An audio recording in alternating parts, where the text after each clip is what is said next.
Tá, obrigada. A gente pode ficar até... O nosso teto de verdade é? Qual que é?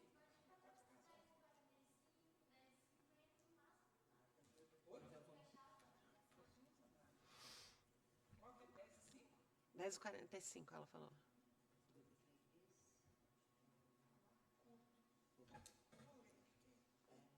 Eu vou esperar você ficar preparada. Gente, eu vou pôr água para vocês, que depois que a gente for... Não, já estou preparada. Todo mundo tem água? Vamos já fazer isso. Vamos já pôr água para todo mundo, porque minha coordenação motora é limitada. Você vai fazer isso. Eu acho que por uma socialização animada. Tinha que ter voltado para a pré-escola.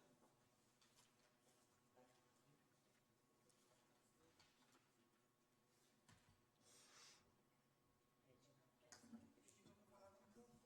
É, ele falou que é só apertar aqui para ligar. Não sei se caiu da sua bolsa.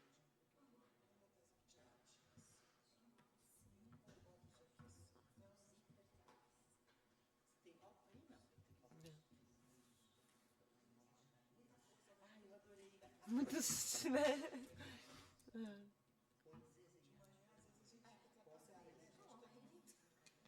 E assim, no terceiro dia, no batidão, né? Tem seu peso também.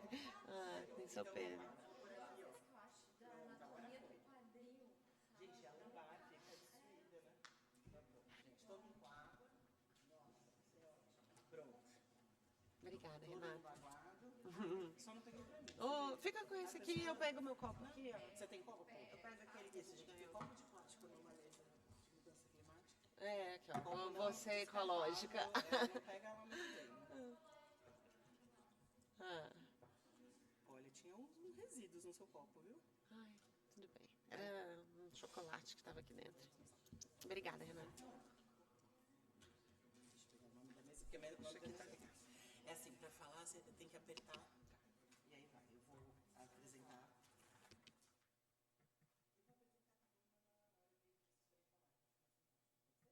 Pode.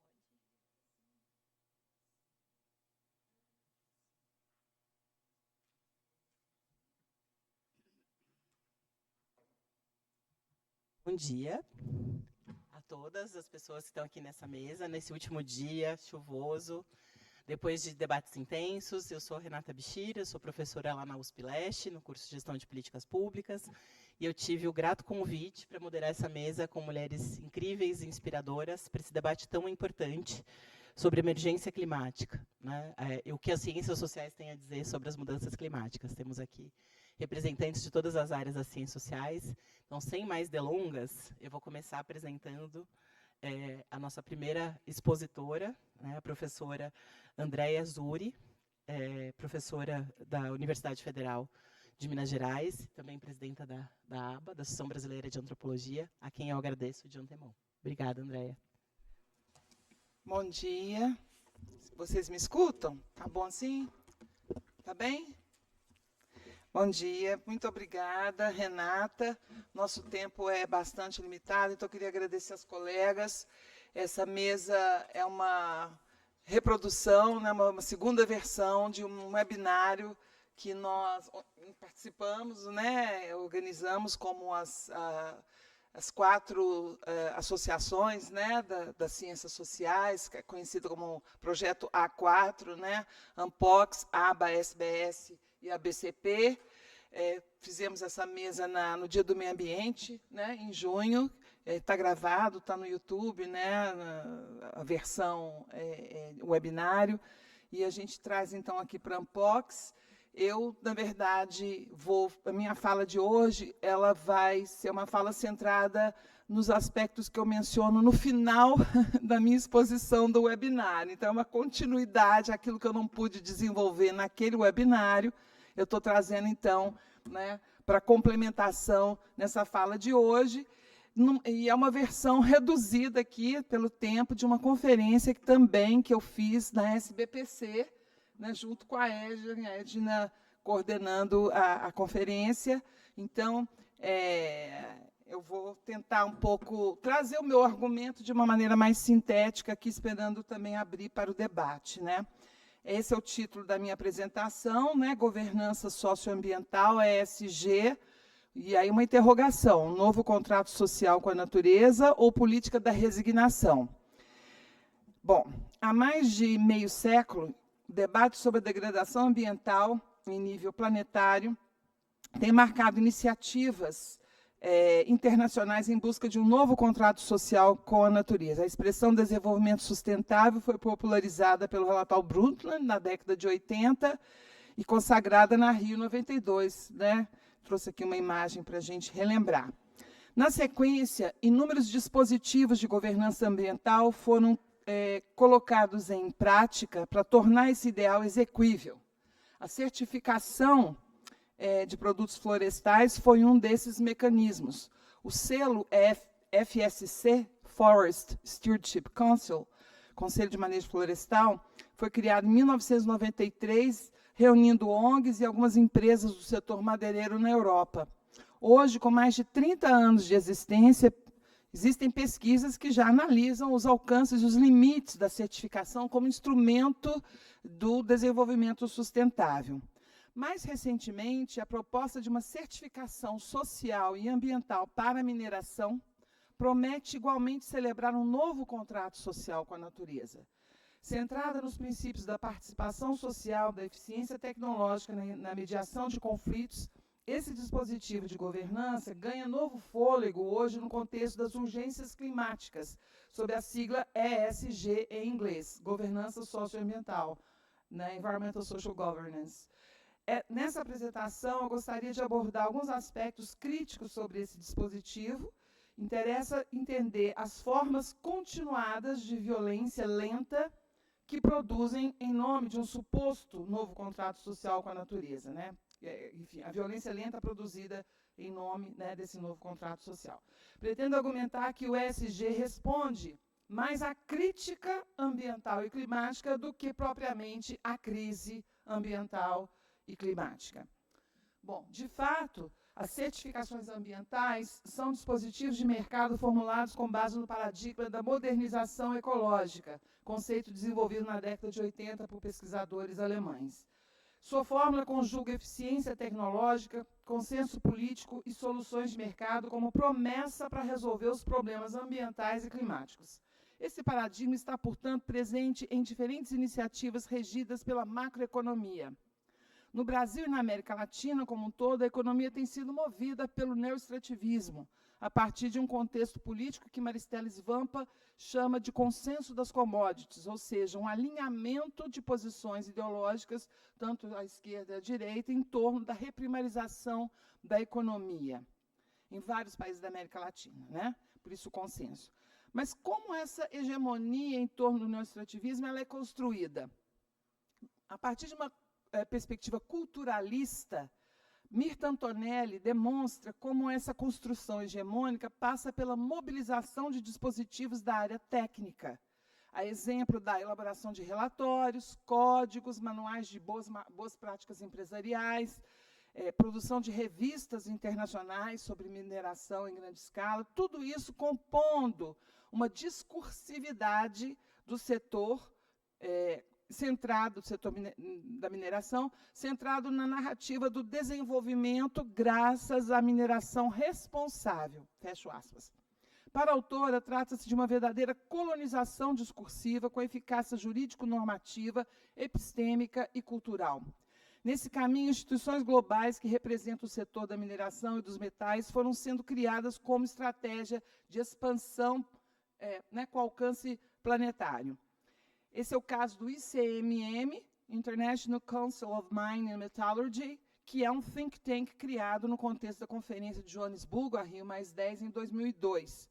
Trata-se de uma instituição internacional que reúne grandes mineradores e se destina a desenhar discursos e políticas que atravessam governos e diferentes segmentos, influenciando visões midiáticas que criam um sentido de inevitabilidade da mineração. A inevitabilidade da mineração. Tem várias propagandas hoje em dia na televisão, em todos os lugares da Vale, Como é que a mineração está aqui, está ali, está no seu brinco, está no seu computador, está ali, está acolá. Bom, enfim, né?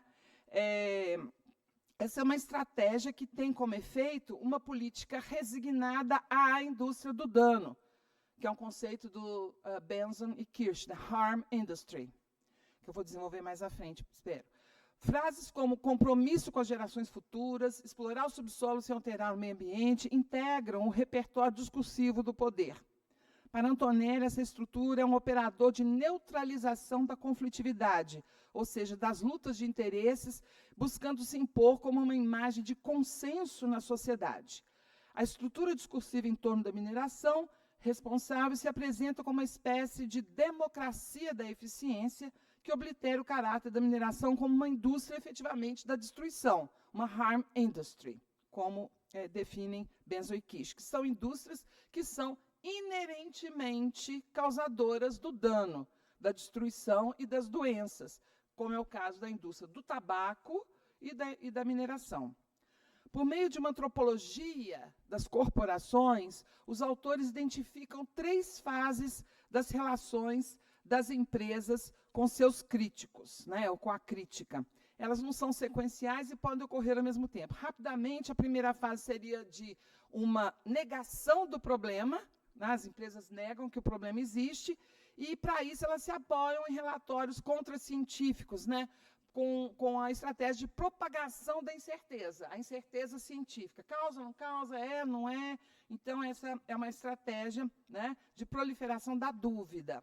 A segunda fase seria do reconhecimento da existência do problema e não da sua negação. Eles reconhecem que há algum problema e se engajam com essa crítica de uma forma pontual e digamos assim, né, simbólica. Então, são gestos simbólicos, né? Então, nas cidades onde eles estão, elas constroem a quadra de futebol, patrocinam o time, a festa da cidade, reformam a igreja e assim vai, né? A terceira fase seria, então, do gerenciamento da crise. Então, há um reconhecimento de que existe o problema, que a indústria é causa mesmo o problema, mas que as corporações estão controlando, controlando essa crise, né? Então, eles lançam mão, para isso, de um repertório do desenvolvimento sustentável, da mineração responsável, eles se absorvem, né? Eles se apropriam do discurso crítico, né? Se engajam com esse discurso crítico, propondo iniciativas em nome dessas questões. Então, um exemplo é a certificação para a mineração. Criar um selo, a exemplo do FSC na década de 90 para a indústria florestal, criar um selo para mineração, né? Esse é o caso do ICMM, que criou o IRMA, que é o selo. É uma iniciativa para um programa de garantia da mineração, Initiative for Responsible Mine Assurance, né, que é IRMA. Em estreita colaboração com governos, né, de Estado, capturam instrumentos da defesa dos direitos para, através de sua tutela, promoverem a aprovação de projetos de licenciamento ambiental, por exemplo, né? A gente tem um caso no Minas Gerais do governo que agora lança um decreto para implementar a consulta livre, prévia e informada das comunidades quilombolas do Estado. E aí já é uma outra questão, é um exemplo que eu estou dando, não posso desenvolver muito, mas é o governo do Estado, né, chamando para si essa coisa do instrumento da OIT, né, da Convenção 69 da OIT. Bom, nesse caminho, né, as corporações recrutam ativistas, corporações e governos, para os seus quadros, né, que é o típico caso da Fundação Renova. Dentro da Fundação Renova, você tem pessoas que militaram em vários movimentos, inclusive no MST, né, justamente essas pessoas que vão dialogar com a comunidade, né? Cria uma ideologia de harmonia que tem o efeito de marginalizar e até criminalizar a crítica, né? Os críticos se tornam gente problemática. Há uma psicologização dos críticos, né? Gente problemática, gente briguenta, né? Por fim, adota uma cultura de auditoria por meio de mecanismos de monitoramentos que supostamente provocariam mudança. Na página do ICMM, né, é interessante, eu não vou ler tudo, porque senão tomaria muito tempo, mas o discurso é muito interessante, o discurso está todo aí, né, que é uma organização global para o desenvolvimento sustentável, que a ideia é construir um mundo seguro, né? Que a transição para uma economia de emissões líquidas nulas será intensiva em metais, mas que eles estão, enfim, tomando conta da situação. Como eles dizem no final aí, no entanto, não nos esquivamos às verdades incômodas, né? Apesar dos benefícios, a nossa indústria tem causado danos às pessoas e ao planeta. O nosso esforço para minimizar esses danos é encapsulado pelos nossos princípios da mineração. Esses princípios são a essência do que significa ser membro do ICMM. Então, a gente nota que o dano não é negado e, uma vez explicitado, passa a ser tratado numa ambiência de inexorabilidade, né? Afinal, a sociedade depende do minério, né? As reações corporativas às críticas, portanto, produzem aquilo que Benzo e Kish denominam de política da resignação. É um efeito, né? Ou seja, para a sociedade, fica a impressão de que os problemas estão sendo endereçados, cuidados, monitorados, evitados, né?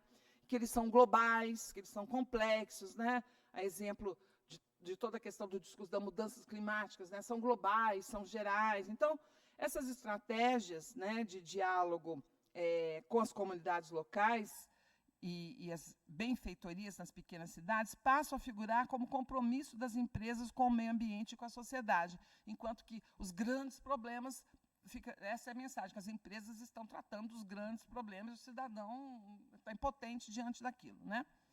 É nesse contexto que o ESG se apresenta como iniciativa que procura responder não apenas à crise climática ambiental, mas às críticas à mineração, ensejando a política da resignação.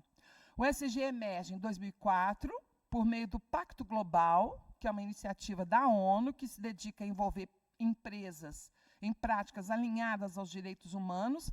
A sigla surge desse movimento em parceria com o Banco Mundial, né? E estabelece critérios de atuação empresarial relacionados aos 17 Objetivos do Desenvolvimento Sustentável. Já se espalha hoje no meio empresarial e também no meio acadêmico, essa questão do ESG, né?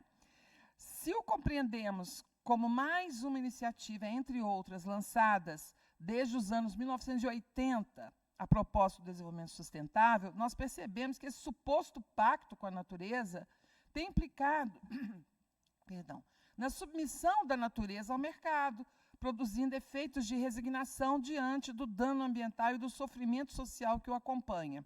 O debate sobre as emergências climáticas não escapa a essa lógica.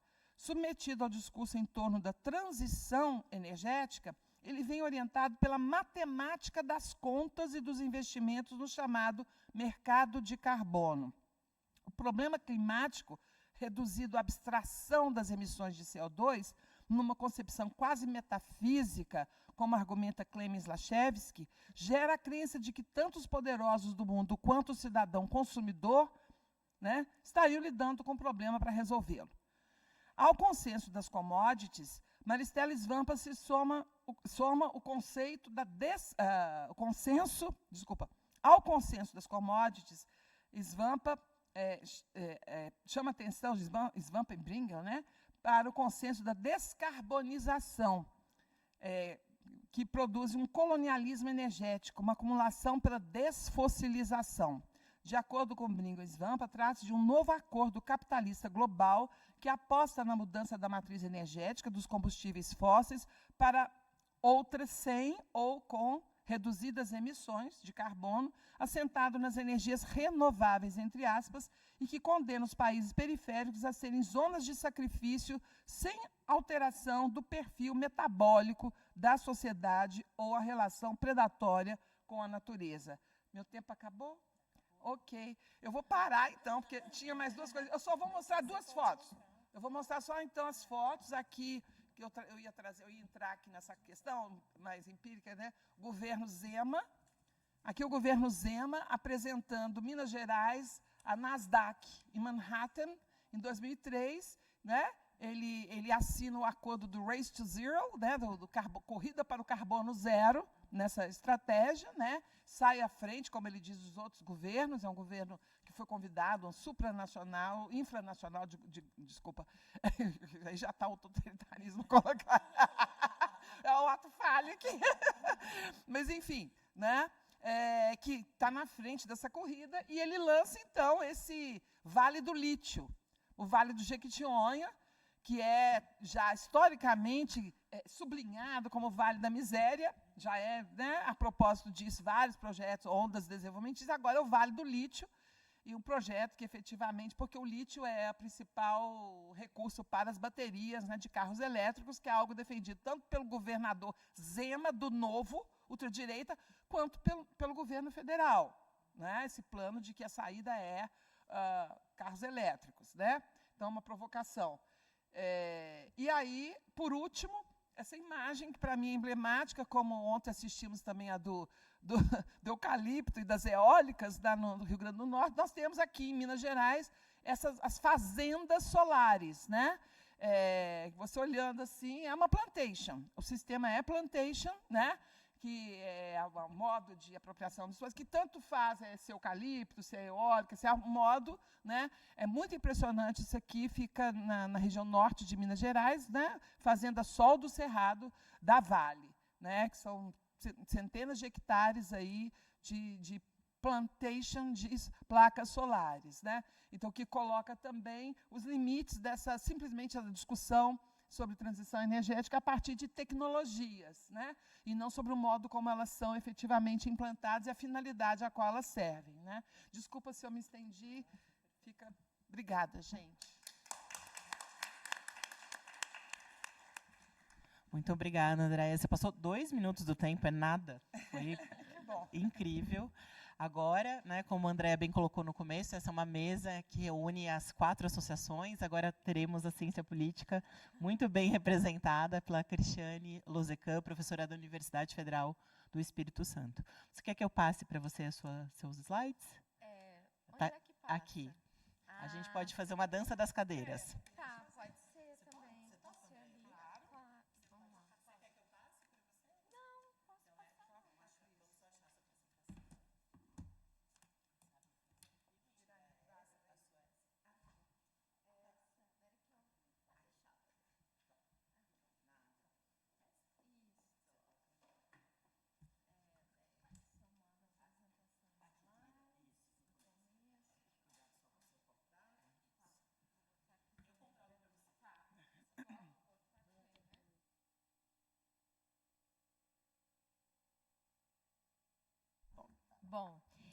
Bom, gente, bom dia para todas, para todos. É uma alegria imensa fazer parte dessa mesa, uma honra também estar aqui, não exatamente representando, né, mas falando um pouco a partir trazendo, né, um pouco a partir da ciência política.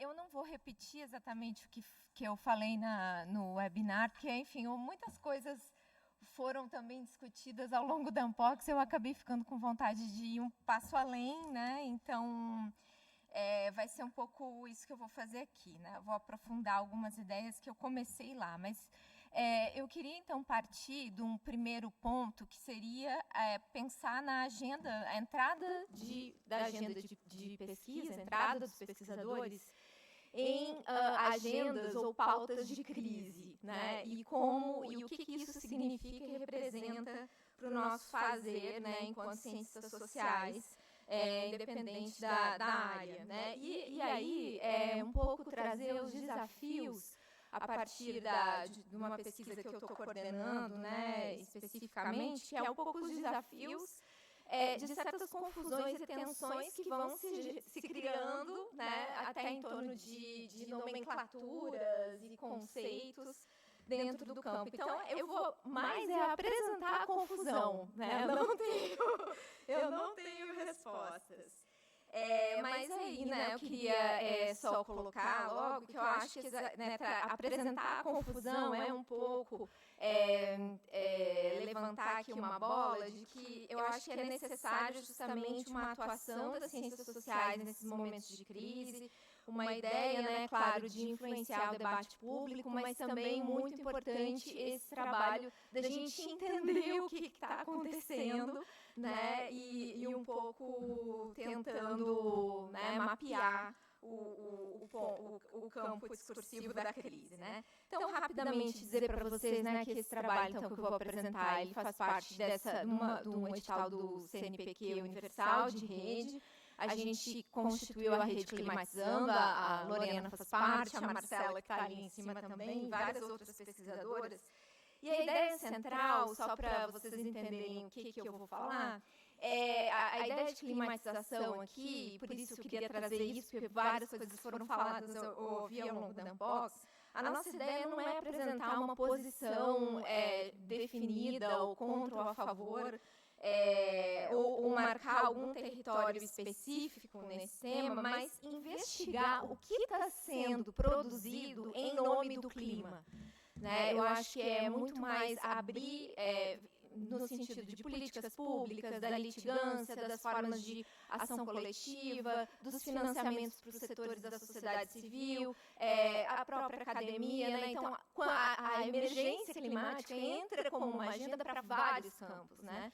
E o que isso significa? Né? Então, o que está sendo produzido em nome do clima? Essa é uma pergunta. Né?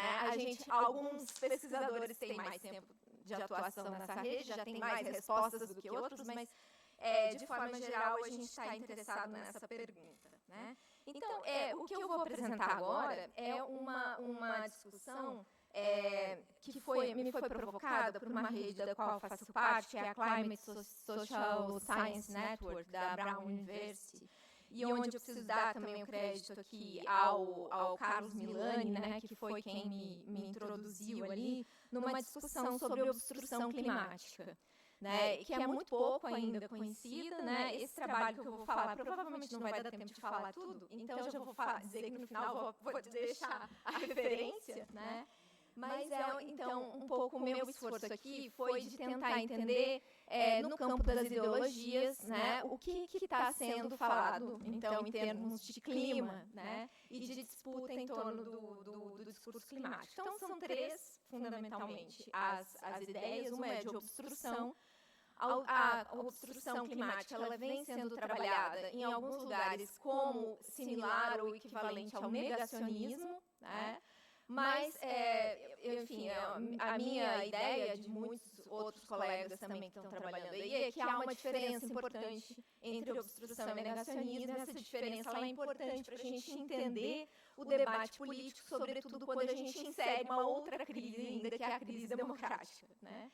E um terceiro ponto que é como realizar a crítica, né? Como ter uma posição crítica ao que vem sendo pautado em nome do clima, num contexto de obstrução, de negacionismo e de crise da democracia.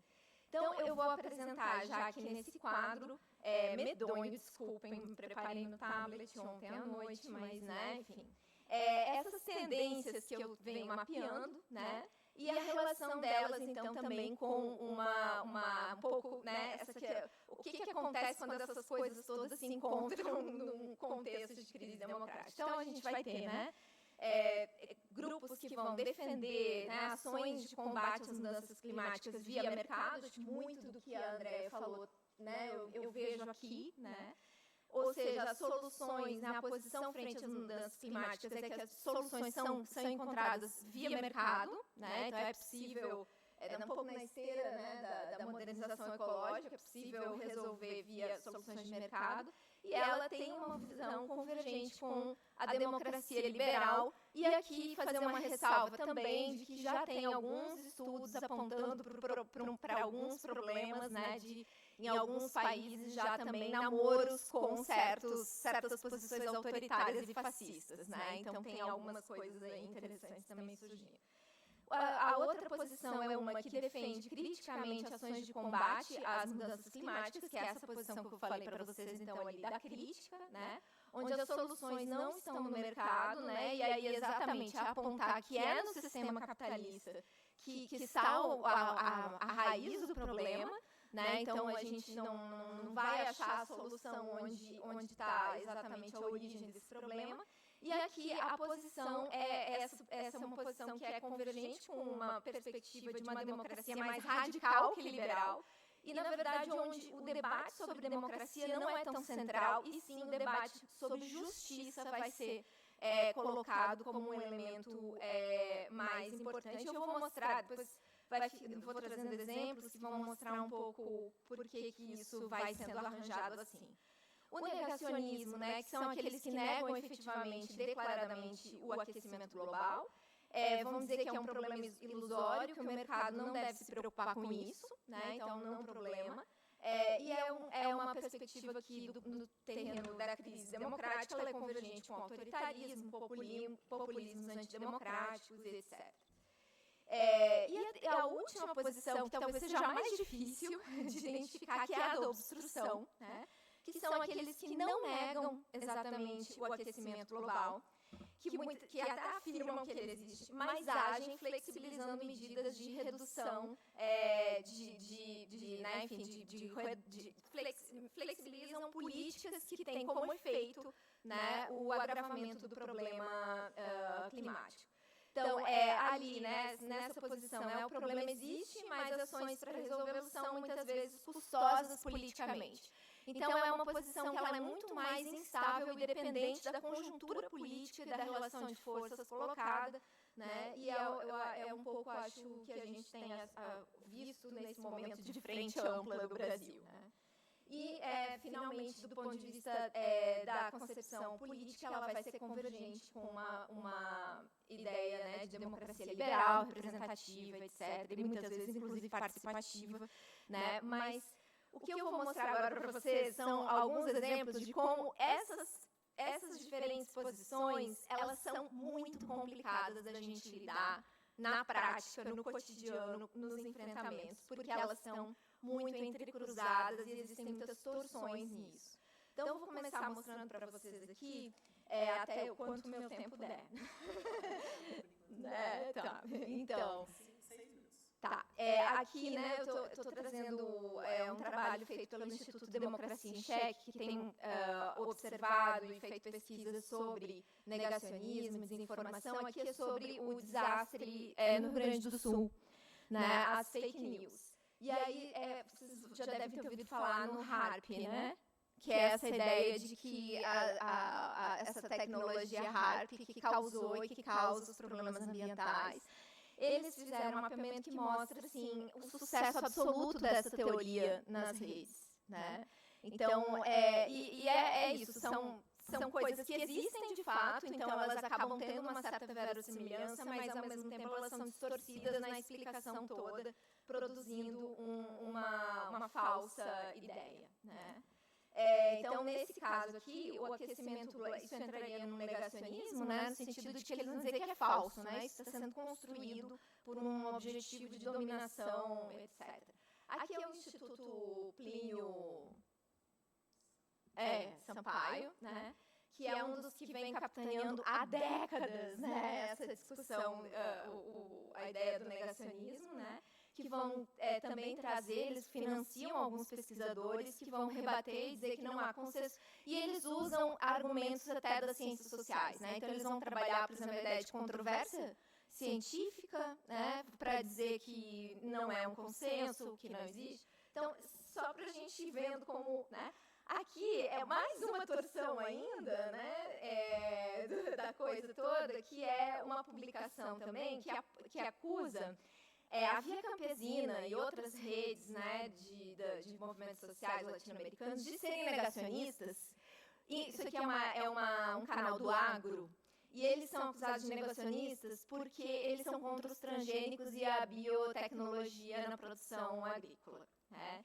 Então, eles vão pegar toda a matriz de crítica ao negacionismo e vão aplicar a Via Campesina. Aqui eu trago outros exemplos. Isso aqui é da CPI das ONGs, né? Eu fiz um trabalho lá também, eu acompanhei a CPI, é um show de horrores, né? Preparem seus estômagos, é um negócio assim, né? Mas também vai pegar uma série de elementos que eram críticas tradicionais da esquerda, né? Uma esquerda, né, por exemplo, né, eu me lembro de Aldo Rebelo, que inclusive hoje a gente encontra vídeos dele dentro do Brasil Paralelo, né, eles vão pegar essas críticas, um pacote mesmo, e vão colocar ali ONGs e antropólogos, né? Que essa CPI aqui diz que antropólogo está tudo mancomunado com os ambientalistas e que eles estão fabricando índios, aquela coisa. Então, essa CPI, né, foi... Assim, é isso, um pouco só para mostrar para vocês, né, como eles vão pegando. Eles pegam também uma discussão que a gente faz muito no debate com empresas, a discussão da mineração, que é a ideia de porta giratória. Eles vão dizer que há uma porta giratória entre ONGs e Estado, né? Então, toda a discussão de democracia participativa, de que a sociedade civil deve estar próxima, porque isso significa capacidade de influência, etc., eles vão reverter isso, né? Então, a sociedade civil perto do Estado é ruim, isso é antidemocrático. E isso eles vão usar isso com os argumentos que a gente usa muitas vezes na crítica ao mercado, né? Aqui, um caso da obstrução. A obstrução é muito mais difícil e delicada de encontrar, e esse tem sido o trabalho dessa rede lá da Brown, né? Mas um dos casos é essa decisão lá do Lula sobre o petróleo, né,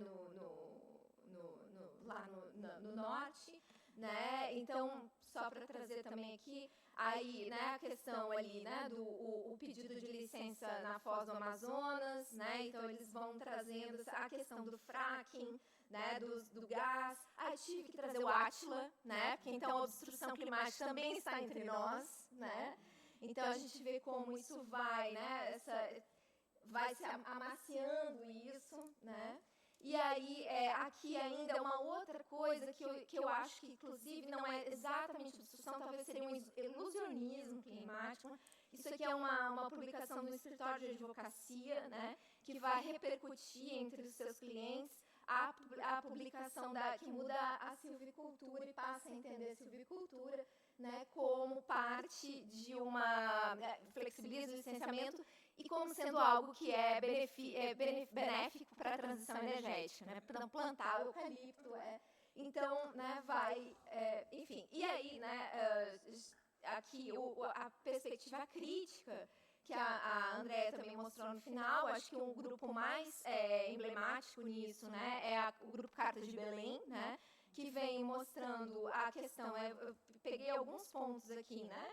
O debate sobre RED, eu preciso citar, né? Eu acho que as discussões mais sofisticadas que tem sobre isso estão lá, o pessoal do NAIA, né?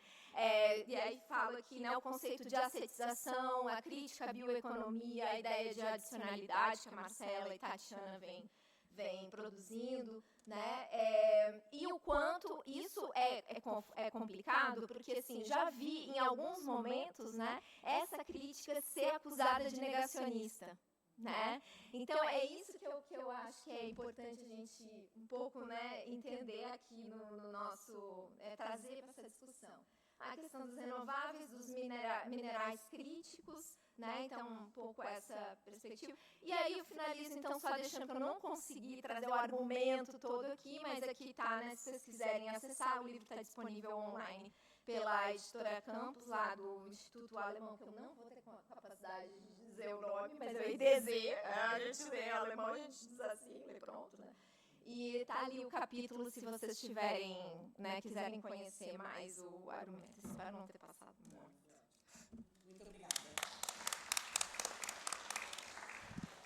Muito obrigada, Cristiane. Foi ótimo. Agora eu vou passar para a Edna Castro também, né, agradecendo a Edna, presidenta da SBS, por aqui estar novamente conosco, e vamos lá ajudar a passar. Vamos lá, vai dar certo. É assim, ó, quer ver? Aqui, a apresentação do começo. Isso. Aqui, ó. Melhor você trocar com ela. Ó, faz assim. Ó, aqui, e aí vai. A setinha para baixo. Aqui. Ou bate aqui. Isso, agora vai, volta. Eu posso passar também. Você precisa apertar o botão do seu microfone. Que nós estamos na tecnologia. A banca está completa. Isso.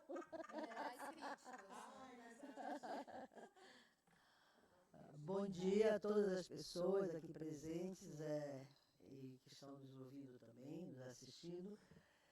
Queria agradecer, não é, pela oportunidade aqui na Ampox de realizar de novo essa mesa redonda. E a alegria de estar com a Andréa, a Cristiane, com a Renata e mais a Lorena, para discutir um pouco um tema que é, na verdade, talvez um dos temas mais importantes que nós temos enfrentando hoje e estamos sendo instigados a pensar, não é? A analisar e trazer também dados e informações a partir das nossas ciências sociais. Na verdade, eu vou fazer também um outro caminho em relação à nossa versão anterior dessa mesa, não é? E aí eu tinha pensado um pouco em começar falando da temporalidade, né? Levantando algumas questões sobre a temporalidade, porque todo esse problema relacionado à emergência climática e esses processos que nós vivemos, das crises atuais, não é? Tem uma dimensão importante com relação ao tempo, quer dizer, o tempo dos processos econômicos, não é? Mas também a temporalidade relacionada ao clima e relacionado à própria dinâmica social, política que nós vivemos no planeta. Então, eu acho que há uma diferença, né, muito grande dos processos dentro dos processos econômicos e em relação também à capacidade do planeta e à capacidade das sociedades se refazerem ao longo do tempo, não é? Então, estava inclusive discutindo agora no café da manhã com o Sérgio Costa e o Paulo Martins a questão dessa temporalidade, né, e do conservadorismo, que foi o objeto da nossa mesa, do colóquio que a SBS fez aqui na Ampox, e que esse conceito de conservadorismo, nós estamos trabalhando mais no sentido de entender a sociedade, não é? O pensamento social, e também entender essa conformação da dinâmica política, né, com a direita, a extrema-direita, e como o pensamento conservador ele se reproduziu ao longo do desenvolvimento das ciências sociais, e talvez a gente não tenha dado tanta importância para entender esses processos em relação ao que nos interessou e talvez nos seduziu mais, né, enquanto dimensão da pesquisa, que é o entendimento das mudanças sociais. Então, eu acho que isso tem a ver com o que nós vivemos hoje, porque, de um lado, como as duas, a Cristiane e a Andréa falaram, né, em relação ao modelo de desenvolvimento que nós temos, nós temos que analisar essa questão da temporalidade, porque as mudanças climáticas ela tem a ver também com a velocidade e a intensidade dos processos produtivos. Então, eu queria um pouco fazer uma reflexão sobre uma contribuição importante das ciências sociais, e eu acho que da sociologia, que foi procurar entender as problemáticas do desenvolvimento como modelo, não é? Como modelo econômico, mas também modelo de sociedade, e que, na literatura, ele ocupou bastante tempo da reflexão, digamos, sociológica e das ciências sociais no mundo. Então, nós encontramos realmente uma contribuição importante desse debate, não é? E essa contribuição, eu acredito, né, eu entendo assim, que ela foi se perdendo no tempo, como se as ciências sociais abdicaram, não é, a essa interpretação mais macro da sociedade e de construir uma crítica a partir desses processos, não é? Procurar voltar a seu entendimento desses processos históricos da dinâmica do capitalismo, que foi básico nos debates, digamos assim, do século passado, né, sobretudo na segunda metade do século passado, e que passa, claro, pela todo o sistema, digamos assim, geopolítico, né, por diferentes fases e crises das interpretações geopolíticas sobre essas sociedades, a formação do Estado-nação e dos processos de dominação. Eu não vou entrar muito em detalhes, eu quero apenas localizar que esse debate me parece que é importante e que hoje nós analisamos por alguns ângulos. Ele está presente, claro, mas são analisados por alguns ângulos que muitas vezes nos dificultam o entendimento mais geral desses processos, né? Então, e com isso nós temos o que ainda torna mais complexo, né?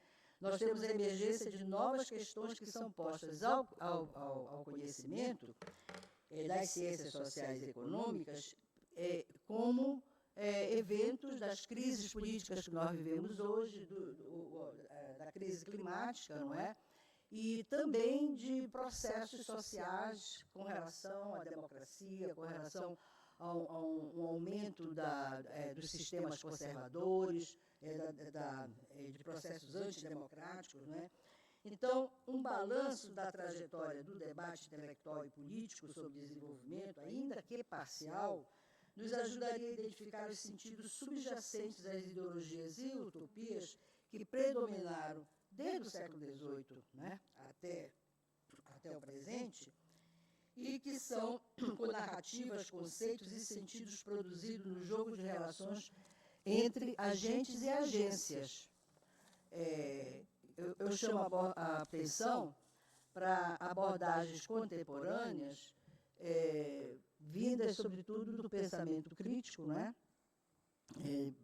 De países do Sul, como, por exemplo, o pensamento crítico da Índia, também da América Latina, da África, e que tem contestado, talvez com maior veemência, né, esses movimentos do modelo capitalista. Quer dizer, no fundo, quando nós falamos de mudanças climáticas, na minha perspectiva, nós estamos falando de uma dimensão política da vida social. E estamos falando, ao mesmo tempo, do modelo econômico, porque falar, por exemplo, se referir ao consenso de commodities, nós estamos nos referindo a quê? Nós não estamos nos referindo a um consenso sobre uma dada forma de produzir, não é? Com velocidade, com intensividade, que é extrativista, neoextrativista. Então, o cerne do nosso debate, me parece, não é, sobre mudanças climáticas, embora mudanças climáticas tenham a ver com todo o processo geofísicos e que as outras ciências da natureza talvez tenham muito mais, digamos, muito mais competência para enfrentar, né, para nos dar, não é competência, mas tenham mais, digamos assim, aderência, não é, ao entendimento desses processos e possam nos informar. Nas ciências sociais, me parece, que reside a capacidade da crítica fundamental que possa levar a uma não só entendimento, mas também a uma reversão desses processos, não é? E, então, isso significa que nós estamos falando de uma crítica à modernidade, não é? Ao colonialismo, ao racismo, ao evolucionismo, entender o exercício epistemológico de rupturas como matrizes estruturantes de desmontar mitos e crenças sobre o desenvolvimento que ainda estão presentes e que são hegemônicos na representação da sociedade contemporâneas sobre si mesmas. Né? Então, esse debate está mais do que posto das ciências sociais. Né? A crítica da modernidade ela atravessa diferentes tendências e perspectivas teóricas da sociologia, da política, etc. Não é? E eu acho que nessa configuração, né, se travam, como a Cristiane acabou de nos mostrar, se travam muitos debates, não é? Quer dizer, muitos confrontos que são ideológicos, que apropriação dos imaginários, como no caso dos imaginários culturais, das culturas, na verdade, das sociedades tradicionais. Hoje, esse processo esse é muito importante, e também confrontos de perspectivas como a obstrução, o negacionismo, a crítica, e todas as formas críticas que têm nos ajudado a entender melhor esse processo. Então, eu não vou desenvolver muito esse ponto, mas eu quero deixar a questão do desenvolvimento do modelo, da crítica ao modelo, como importante e que hoje se retoma, eu concordo, soluções que vêm, que têm a referência ao meio ambiente, a referência a populações indígenas, à cultura da ancestralidade, mas que não passam de uma modernização, digamos assim, conservadora, não é? Que freia, inclusive, o entendimento da crítica a esses processos. Eu diria que hoje nós estamos diante de uma financiarização de commodities, não é? No caso da Amazônia, aumenta o desmatamento, no caso do Brasil, e uma apropriação também internacional mais acentuada dos estoques de terra, no caso da Amazônia. Então, o desmatamento na Amazônia, não, o que eu poderia dizer? Que os territórios, eles continuam sendo transformados, não é? Por intensas conexões do local com o mercado global, todo no processo de financiarização, que, infelizmente, eu não vou ter muito tempo de desenvolver, e a dominância dos movimentos voltados à exportação de commodities da cadeia de carne, de grãos e de minérios. Não é? Então, esse modelo aí, modelo neoextrativista, intensivo, e aí você tem toda a temporalidade, que já é outra, que é uma temporalidade, por exemplo, dos fluxos da logística de transporte, dos megas empreendimentos. Então, nós estamos vivendo um momento que ele é diferente em termos da intensificação de mercado, não é? Das estruturas de mercado, e nos permite compreender como as agências financeiras no mundo têm a ver com o desmatamento, por exemplo, da Amazônia, do volumoso mercado de carbono, da medida que decide sobre as atividades que estão pressionando o atual e histórico ordenamento fundiário relativo à posse, à ocupação e à propriedade da terra. Nos últimos anos, observou-se uma sequência de ações organizadas por atores sociais e empresariais com o objetivo de ocupar terras públicas da Amazônia. Esse processo, esse avanço da fronteira que continua, é impressionante, estamos no século XXI e a fronteira ainda digamos, o apanágio de muitos interesses, não é? E eu não vejo, seja pelo fogo, seja pelo desmatamento, ela continua avançando, é uma mobilidade, não é? E eu não vejo como frear. Eu acho que aquela ideia do arco do desmatamento, o arco anda, né? Ele está andando, está subindo, como uma vez um entrevistado, dono de um posto de gasolina lá na BR-63, mas que tinha interesse, já tinha fazenda, tinha interesse de ampliar as fazendas, já tinha 2 fazendas. Ele disse assim, e também ele era madeireiro, e disse assim, e quando acabar a madeira, acabar as terras, o que é que você faz? Aí a gente pula para o Peru. Aí a gente pula para... E se não tiver mais terra lá, isso a gente volta e faz outra coisa. Porque não tem problema, a gente faz outra coisa. Então, essa ideia imediatista também de um extrativismo, não é? Então, eu queria falar também um pouco da questão das mudanças climáticas. Eu acho que eu vou puxar para cá. Então, fazendo uma síntese, é uma abordagem política e sensível do entendimento do mundo, não é? O desenvolvimento e transição energética ou transição de um modelo econômico. Então, essa questão parece uma questão muito, muito simplória, mas ela é central, porque como é que você vai pensar numa transição energética dentro de um modelo que é neoextrativista? Não é?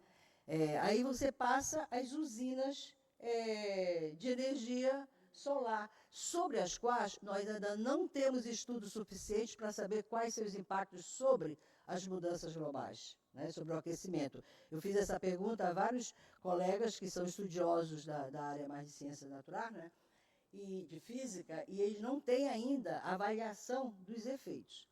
Então, nós estamos diante de uma transição de um modelo econômico, quer dizer, estamos falando de uma transição de modelo econômico, mas nós não temos ferramentas eficazes que nos indiquem, não é, que essa transição está realmente ocorrendo.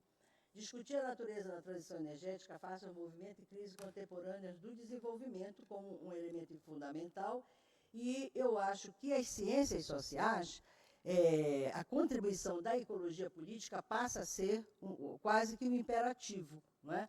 Para poder construir uma crítica neoextrativista, porque ela notadamente tem que ser uma crítica que parta de uma perspectiva ecológica, mas da ecologia política. E o tempo, né, essa temporalidade, quer dizer, as escalas que nós estamos analisando na economia mundial de hoje, né, e a velocidade com que os processos ocorrem, com todo o desenvolvimento da tecnologia, de informática, que pode ocorrer registro in time em diferentes setores e cadeias produtivas, elas constituem, né, escala e velocidade, duas dimensões macro da crise ambiental que nós vivemos. Os eventos climáticos extremos, eu queria terminar por aqui apenas mostrando algumas fotos, e é realmente uma sessão de fotos, sem muitos comentários, mas eu queria um pouco descer a essa questão das mudanças climáticas, né? Porque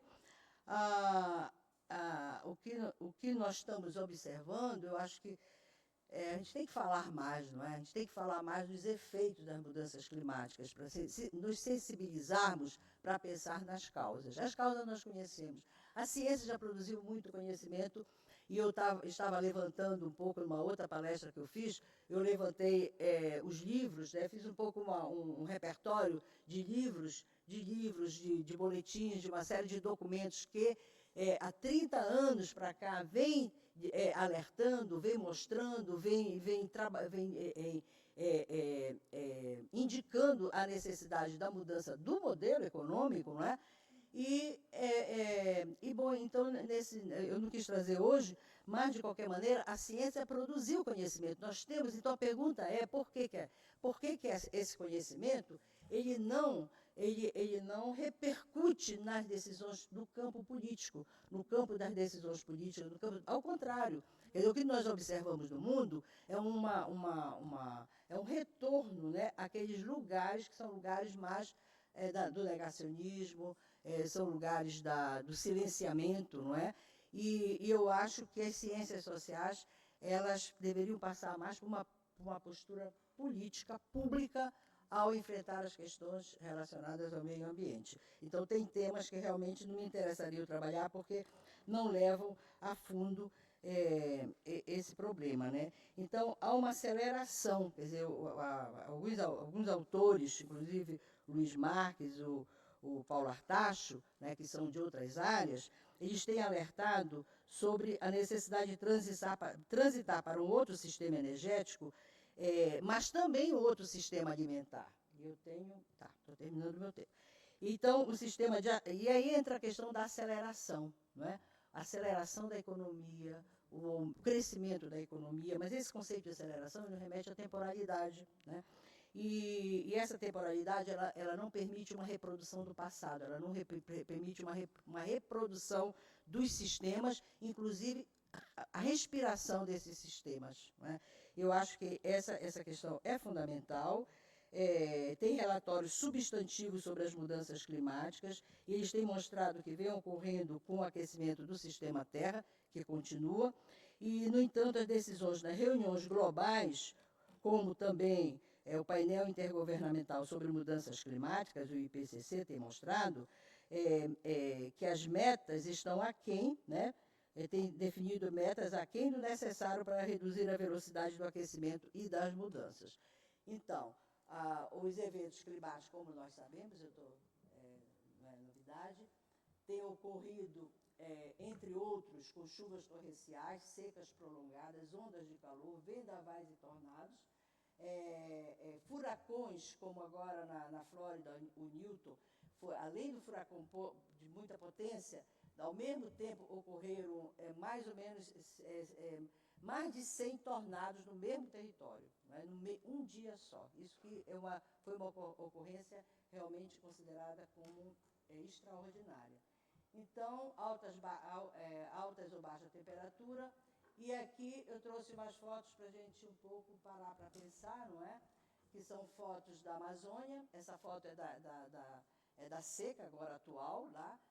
São fotos tiradas em vários lugares, algumas delas, olha, tentando salvar animais. Esse é o curso do rio, não é? Aí vocês veem a seca, a extensão da seca, toda essa lateralidade, né? A seca também aqui, passando muito rapidamente, seca extrema no Amazonas, vocês quase não veem água, a Amazônia é água, a Amazônia é floresta, água e floresta, é a identidade como biomas, né? Aí vocês têm também aqui a seca, tem situações aqui, essa foto é muito importante porque é um novo lugar onde os barcos param, porque não era aí que eles paravam, as casas, as comunidades estão lá, bem longe, e eles têm que descer aqui nesse lugar que é onde tem água, e eles sobem com todas as compras, e caminham. Tem uma fotozinha do lado que mostra, eles dão enorme caminhada para poder chegar no lugar que antes era à beira do rio, eram suas casas à beira do rio. Aqui é a morte dos animais, quando se pensa na seca, se pensa às vezes só nos homens, nos seres humanos, mas na verdade é uma mortandade de animais, perda de... E para terminar, eu coloquei a cidade, também a cidade brasileira, que é Porto Alegre, né? Mas a cidade brasileira, uma grande parte são cidades à beira de rios, ribeirinhas, são cidades à beira do oceano, né? À margem do oceano, e eu termino por aqui com essa foto apenas para nos sensibilizar, embora sejam fotos que não foram tiradas por mim, mas foi tirada por uma aluna minha, a Cássia, nessas de Parintins, ela gentilmente me cedeu. Obrigada.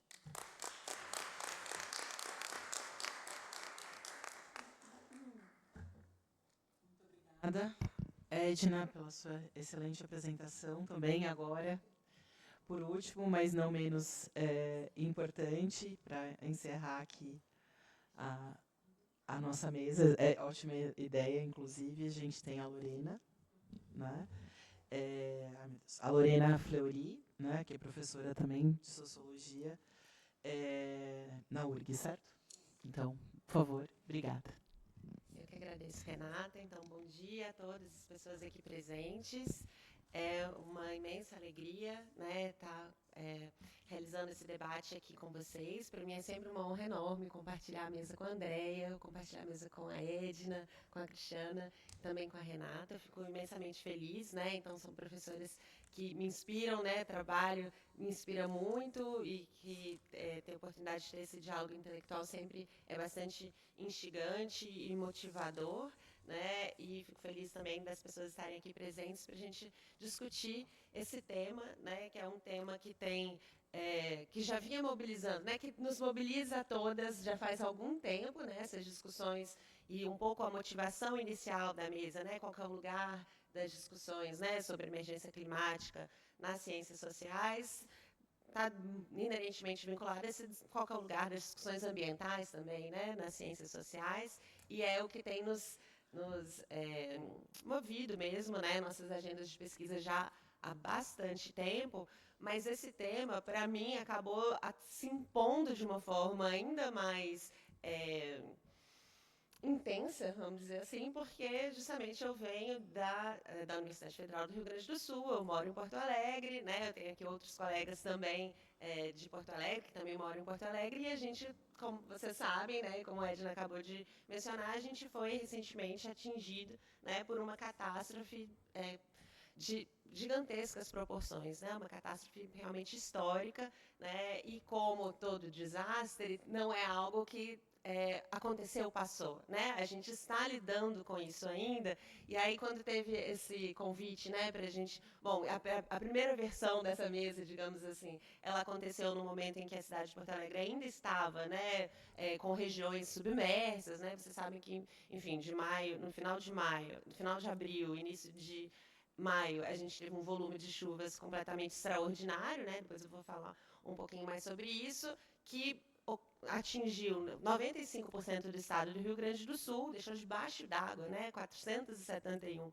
municípios, inclusive a capital Porto Alegre, e a capital Porto Alegre ficou mais de 40 dias submersa, assim, bairros inteiros, regiões centrais da cidade com água a 1,5 metro, né? E por aí, imaginem as consequências. Quando a gente teve a primeira versão da mesa, a cidade ainda estava com alguns bairros alagados, né? Então, eu estava falando ainda muito movida por esse lugar. Eu tive que sair de casa, como quase todo mundo em Porto Alegre, né?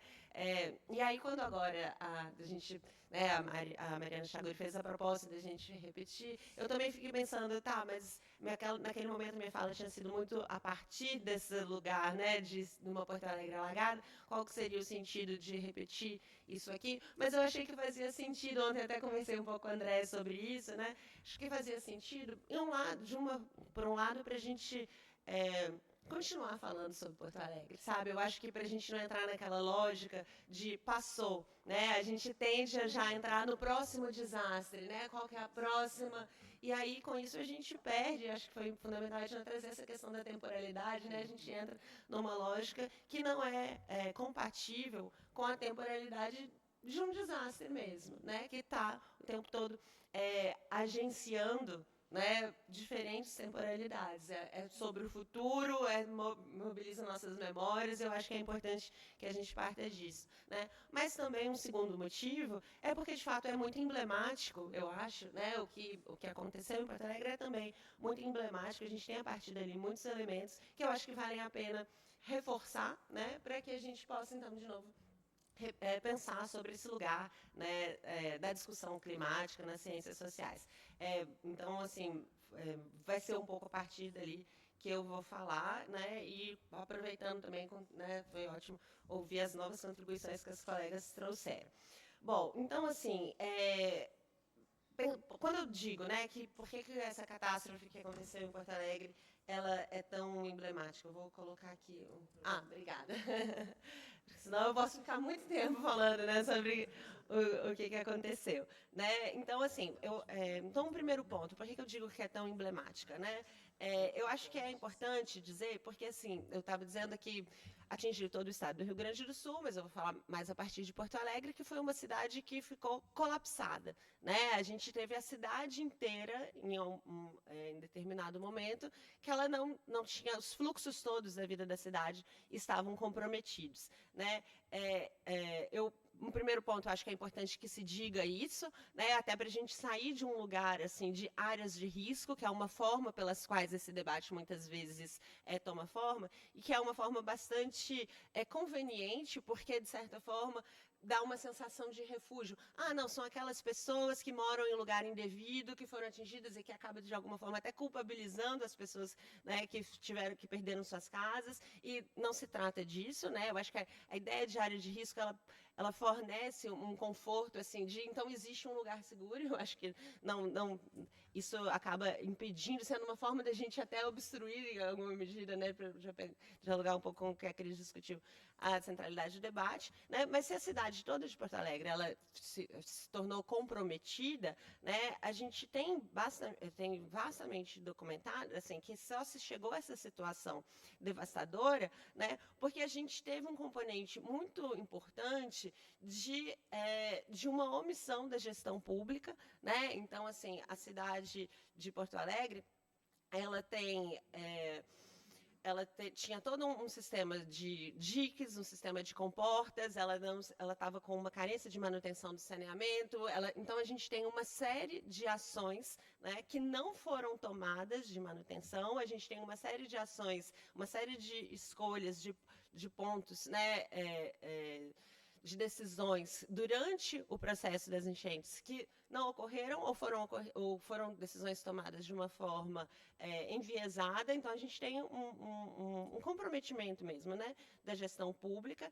E se não tivesse tido toda essa falha política, como a Edna está dizendo, a gente não teria uma situação tão devastadora. E é importante colocar que essa situação tão devastadora ela é coproduzida, então, por essa omissão da gestão pública junto com o volume de chuvas. Então, acho que esse é um primeiro ponto, né, que eu acho que é fundamental situar. A gente tem uma corresponsabilidade entre um volume extraordinário de chuvas, né, e uma omissão da gestão pública, né? Então, assim, se a gente E se não tivessem esses dois fatores juntos, a gente não teria uma situação de catástrofe, né? Então, eu acho que eu queria começar partindo desse ponto, né? Então, se a gente pega, por exemplo, os dados pluviométricos ali do final de abril, né, e ao longo de todo o mês de maio, a gente tem um volume de chuvas que ele é completamente sem precedentes, né? A gente tem registros com locais de mais de 1.000 milímetros, né? Então, imagina um índice de pluviosidade de mais de 1.000 milímetros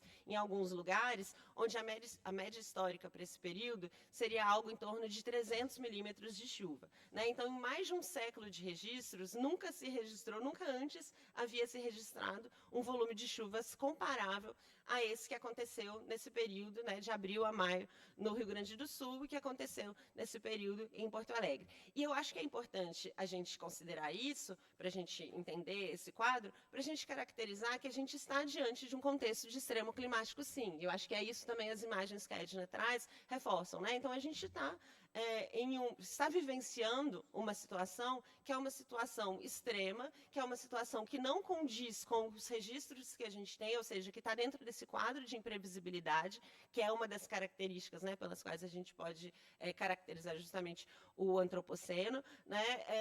E isso é fundamental. Agora, então, assim, essa catástrofe que a gente está vivenciando é uma catástrofe que evidencia, assim, essa situação de emergência climática. Agora, quando eu reforço isso, né, de modo algum, eu estou querendo dizer, ou seja, dizer que, sim, é um evento extremo, né, dizer que estamos, sim, em um contexto de emergência climática, isso não significa, de forma alguma, que seja uma fatalidade. Né? Eu acho que isso também é fundamental. Não há fatalidade nenhuma nessa catástrofe. E não há fatalidade em duas ordens. Né? Então, se a gente pega no nível do evento, porque eu estava falando desse lugar da negligência e da omissão da gestão pública. Né? Então, não é fatalidade porque a gente teve, no nível do evento, não é fatalidade porque a gente teve um volume extraordinário de chuvas, mas a gente teria um sistema de comportas, a gente teria um sistema de contenção da cheia do rio. Né?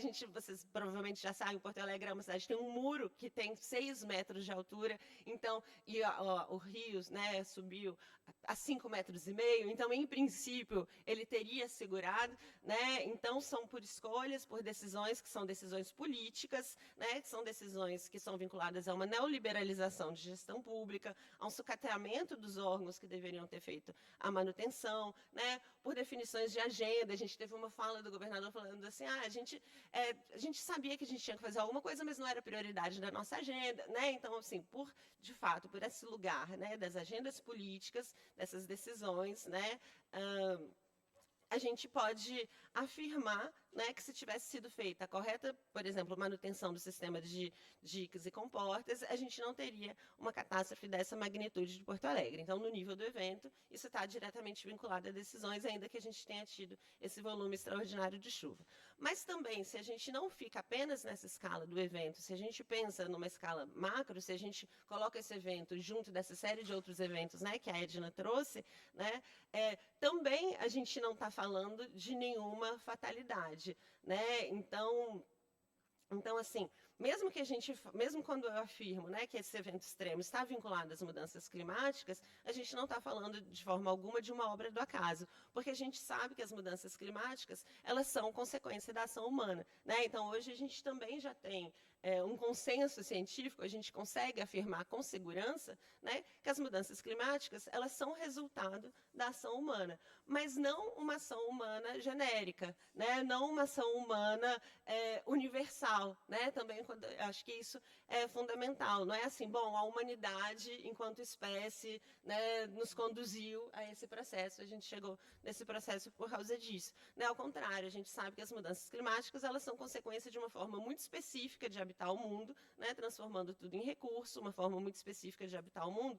que está o tempo todo visando o crescimento, mas o crescimento de alguns, visando o desenvolvimento, mas o desenvolvimento com todas essas desigualdades, né, inerentes, e aí, né, reforçando aquilo que a Edna já falou. Né?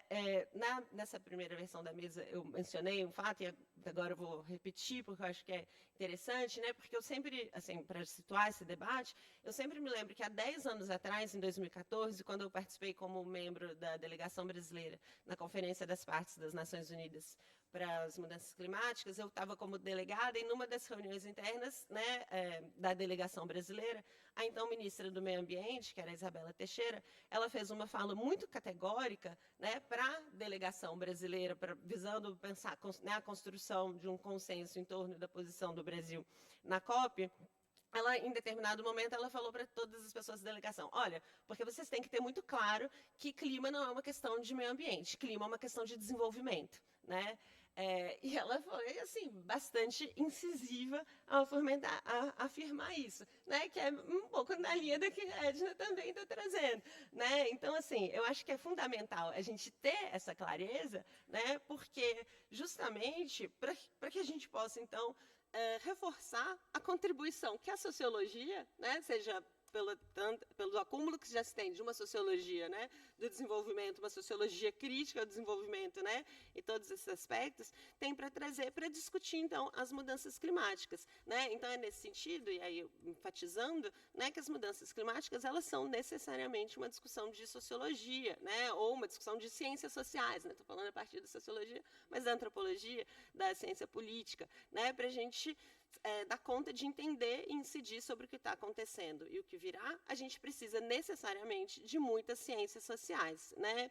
Eu acho que isso é fundamental que a gente tenha em mente. E como que a gente faz isso, né? E aí eu acho que eu vou acelerar um pouquinho, né? Mas eu acho que tem vários pontos assim, que eu gostaria de dizer, porque assim, a gente tem uma vasta trajetória de acúmulo das discussões ambientais na sociologia, né? Está aqui a Andréia, está aqui a Edna, os trabalhos da Cris também vão muito nesse sentido, mas ainda assim parece que às vezes é necessário reforçar essa centralidade, né? E eu acho que tem algumas discussões que a gente pode fazer, e aí eu vou pegar 2 exemplos, né? No caso específico da discussão climática, né? Em 2022, um orientando meu, a gente fez um balanço bibliográfico para a revista da Ampox, para a BIB, né? Para a Revista Brasileira de Informação Bibliográfica, analisando então as publicações de cientistas sociais brasileiros a respeito de mudanças climáticas, né? Ou seja, publicações nas quais tinha autor ou autora brasileiros ou vinculados a instituições brasileiras sobre mudanças climáticas, né? E aí, quando a gente fez esse balanço bibliográfico, o que a gente percebeu? A gente percebeu alguns achados, eu quero destacar um ponto, é que, por exemplo, entre os autores mais citados nesses trabalhos publicados em ciências sociais no Brasil, né, se destacavam, então, ali, lá no topo, né, dos autores mais citados, estava o IPCC, né, que é esse painel intergovernamental de mudanças climáticas da ONU, que é o painel que compila, né, as melhores evidências disponíveis sobre mudanças climáticas, que é um painel caracterizado, em sua vasta maioria, por ser composto por cientistas que são cientistas das áreas biogeofísicas, né, das ciências, o que são consideradas ciências climáticas, que incluem as ciências sociais, né? Então, eu acho que tem uma porcentagem muito pequena de pesquisadores vinculados às ciências sociais que fazem parte do IPCC. E, ainda assim, o IPCC está entre os autores mais citados por cientistas sociais que vão discutir mudanças climáticas. Também estão entre os autores mais citados climatólogos, né, como José Marenco, que é ex-diretor-geral de pesquisa do CEMADEM, biólogos como Philip Fernstein. Eu acho, por que eu digo isso? É claro que a gente precisa de um diálogo interdisciplinar e ele é fundamental, mas eu acho que a gente... É fundamental também que a gente entenda e reflita analiticamente sobre o quanto que essas pesquisas das ciências sociais, né, ao citar, ao partir dos estudos que são produzidos por climatólogos, né, por pessoas das ciências naturais, né, como que a gente está construindo os nossos problemas em torno das mudanças climáticas. E aí, se a gente olha dentro do artigo, onde que esses autores estão sendo citados? Justamente na construção do problema, né? Ou seja, parte-se da constatação do objeto, do problema das mudanças climáticas, tal qual esse objeto é definido por essas ciências físicas, meteorológicas, pelas geociências. Então, eu acho que aqui é um ponto fundamental, quanto que a gente está contribuindo para essa construção do objeto, né? Isso também aparece, enfim, acho que eu tenho que encerrar, né?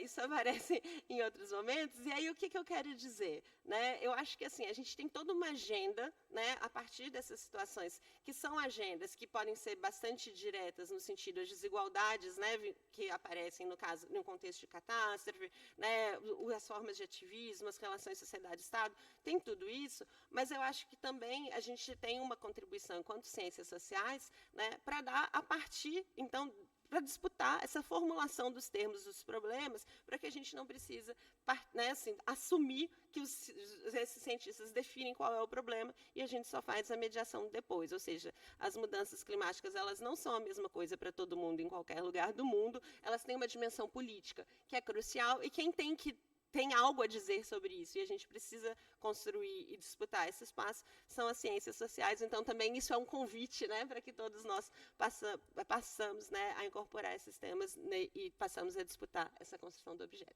Obrigada, desculpa pelo tempo. Obrigada, Lorena. Obrigada. Bom, não me cabe, espero que vocês se aqueçam para o debate, mas eu queria fazer alguns comentários. Eu fiquei muito, muito feliz de estar aqui compondo essa mesa, porque essa é uma mesa típica da Unbox, das ciências sociais, como é que a gente pensa junto, como é que a gente pensa a partir. E vocês todas me provocaram numa direção, e como cientista política, que pensa políticas públicas e pensa modelos de desenvolvimento social, eu me senti muito acolhida, né? E achei incrível essa provocação. Estamos falando de modelos de desenvolvimento, em que tipo de mundo a gente quer habitar.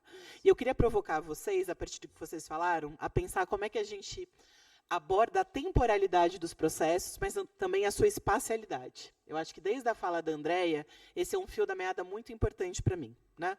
A gente tem sedimentações distintas, temporalidades distintas, mas a gente também tem modos de conexão entre o global e o local que são desafiadores, tanto nas causas como nos efeitos e quanto nas potenciais respostas. Por um acaso, eu estudo governança multinível de políticas públicas, o que tem tudo a ver com essa mesa, apesar de inicialmente achar que não teria nada a ver. Eu estudo políticas de assistência social, políticas de combate à pobreza, e isso também tem tudo a ver com o clima, também tem tudo a ver com modelos de desenvolvimento. Eu acho que essa habilidade de conexão entre o global e o local é outra contribuição fundamental das ciências sociais, assim como a crítica fundamental, como a Edna muito bem nos lembrou. Mas a gente tem um desafio que vocês muito bem colocaram, que é como é que a gente lida com estratégias discursivas distintas, como a Cristiana bem colocou, e com uma disputa em torno de categorias, né? Desde a fala da Andréia, esse é um outro ponto. Qual é a linguagem da produção do conhecimento, qual é a linguagem da divulgação desse conhecimento? Né? Temos muito conhecimento acumulado, a própria Edna trouxe isso, mas o quanto as ciências sociais se comunicam no debate público. Gente, eu estudo políticas públicas. Os policymakers não nos escutam diretamente. Essa comunicação não é automática. A gente precisa parar de ser autocentrado, né? E eu não estou falando dessa mesa, eu estou falando da gente enquanto comunidade. Então, como é que a gente pensa a nossa linguagem, os nossos modos de produção de categorias? E eu não estou dizendo que a gente tem que ser simplesmente um intelectual orgânico, mas como é que a gente pensa com o mundo, junto com o mundo, a partir do mundo, e como é que a gente pensa esses registros discursivos, que a Cristiana também trouxe muito bem, e como é que a gente pensa a crítica fundamental e a possibilidade de proposição. Acho que isso, de um ponto de vista de transformação, é fundamental. Para além da crítica, que precisa ser radical, gosto da provocação da Cristiana, né, como é que a gente pensa quais possibilidades de proposição e como é que a gente lida com a temporalidade das mudanças. Né? Em políticas públicas, a gente fala muito sobre incrementalismo, qual é a possibilidade de mudança incremental para agora, na temporalidade da gestão. Pensar politicamente é pensar os ciclos de política pública. A gente pode até lamentar, e a gente deve lamentar, né, essa virada populista, as ondas de direita, mas como é que a gente lida com o ciclo da politics e faz o enfrentamento quando a gente também está na oposição?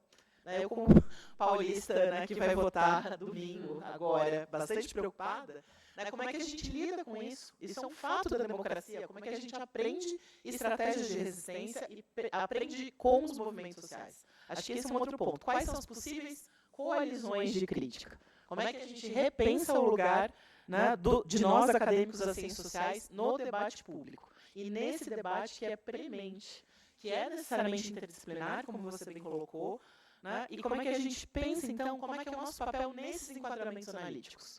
Como é que a gente tece, religa conexões entre discursos, povos, narrativas, modos de agenciamento? Né? Achei incríveis as falas de vocês nesse sentido. Como é que a gente repensa a dimensão política e econômica da vida social, como a Edna nos provocou? né? E como é que a gente volta para o debate público com esse posicionamento de maneira clara. Porque uma coisa é falar para dentro, eu posso esse lugar quentinho, incrível, mas tem que a gente fala pra gente. E às vezes é até difícil falar entre nós, né? Eu às vezes sinto que eu tenho que pedir desculpa por ser cientista política, porque a gente é sempre, né? Eu não falo, nossa, mas você é colorida, que bom. Cientistas políticos não precisam ser cinzas e malas.